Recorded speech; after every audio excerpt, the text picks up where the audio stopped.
They're a couple, and they're friends. The situation is getting awkward because there's some tension between her and him. You can feel it. And 95% of people end up making these mistakes. Here's the first mistake. Daniel and Pedro are childhood friends. They meet at a wedding, and both have gorgeous girlfriends. After chatting for a while, Pedro starts feeling a little bad.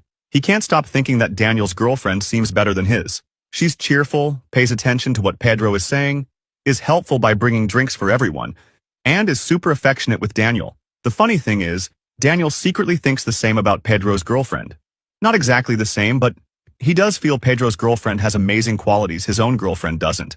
He finds her comments incredibly smart and loves how elegant and cultured she seems. For both of them, the grass seems greener on the other side. They focus on all the good things about their friend's girlfriend and ignore what they have. And you know what happens next? Pedro gets drunk. Wait, don't tell that part yet. You'll ruin the video. First, tell them the office gossip. You mean about the married guy? Yes, that one. All right, here it goes. But we'll get back to the wedding story later. Felipe has been married for 10 years. Of course, the honeymoon phase is long gone, and now he has a running list of complaints about his wife. Little things like leaving hair in the shower or forgetting to close the toothpaste. Medium things like forgetting his birthday. And bigger things too. After living together for so long, he knows every single one of her flaws.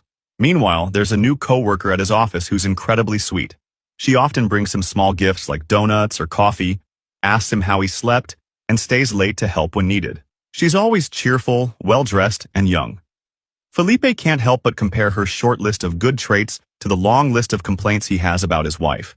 It's hard not to think about it, especially when he comes home late and exhausted to a grumpy wife who's nagging him about fixing a light bulb that's been out for over a month. But you and I both know what's happening here. The grass always seems greener on the other side.